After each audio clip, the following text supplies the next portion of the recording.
GO number 69 ద్వారా నారాయణపేట మరియు కొడంగల్ ఎత్తిపోతల పథకం అమలుకు జీవో విడుదల చేశారు CM Revanth Reddy. Order number 14 ద్వారా ఆమోదం తెలపడంతో మక్తల్ పట్టణంలోని అంబేద్కర్ చౌరస్తాలో సీఎం రేవంత్ రెడ్డి చిత్రపటానికి పాలాభిషేకం చేశారు కాంగ్రెస్ శ్రేణులు. జీవో నెంబర్ 69 తో నారాయణపేట, కొడంగల్ ప్రాంతాలకు సాగు, తాగునీరు అందించే ఎత్తిపోతల పథకం అమలుకు సీఎం రేవంత్ ఆమోదం తెలపడంతో ప్రజలు ఆనందం వ్యక్తం చేశారు. నారాయణపేట, కొడంగల్ నియోజకవర్గంలో 1,00,000 ఎకరాలకు సాగునీరు అందిస్తుందన్నారు. ఈ పథకానికి రాష్ట్ర ప్రభుత్వం నిధులను కేటాయిస్తున్నట్లు తెలపడంతో కాంగ్రెస్ శ్రేణులు ఆనందంతో సంబరాలు జరుపుకుంటూ బాణాసంచా కాల్చారు.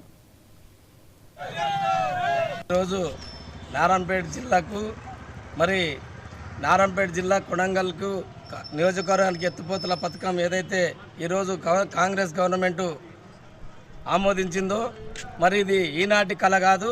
గతంలో ఎన్నో ఏళ్లకెళ్ళి రావాల్సినటువంటి ఈ ఎత్తిపోతల పథకాన్ని గతంలో 10 సంవత్సరాలు వృధాగా చేసినటువంటి టీఆర్ఎస్ పార్టీతో పాటు అప్పుడున్నటువంటి ఎమ్మెల్యేలు కూడా ఎవరు కూడా ఈ ప్రాంతాన్ని పట్టించుకోలేని పరిస్థితి.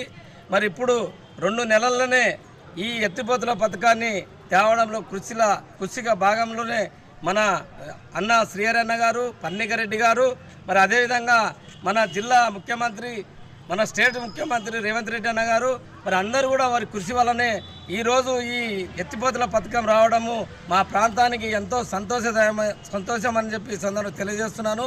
అదేవిధంగా ఆ రోజు కలలు కన్నటువంటి పెద్దలు నరసింహనాయుడు అయితేనేమి, నర్సిరెడ్డి అయితేనేమి, ఎల్లారెడ్డి అయితేనేమి వీళ్ళల్లా కూడా గతంలో వాళ్ళ ఆకాంక్ష ఉండే ఈ ప్రాంతానికి ప్రాజెక్టు రావాలి, ఈ ప్రాంతానికి నీళ్లు తేవాలి, ఉట్కూరు ప్రాంతానికి కూడా నీళ్లు తేవాలని చెప్పి అప్పుడు వాళ్ళు కలలు కన్నటువంటి కళని ఈరోజు 2 నెలలనే కాంగ్రెస్ గవర్నమెంట్ రాగానే శ్రీహరి గారి నాయకత్వంలో, పన్నికరెడ్డి గారి నాయకత్వంలో అట్లే రేవంత్ రెడ్డి అన్న గారి సాయంతో ఈరోజు ఈ ప్రాజెక్టును సాధించుకోవడం మాకు ఎంతో సంతోషం అని చెప్పి ఈ సందర్భంగా తెలియజేస్తున్నాను. ఈరోజు నారాయణపేట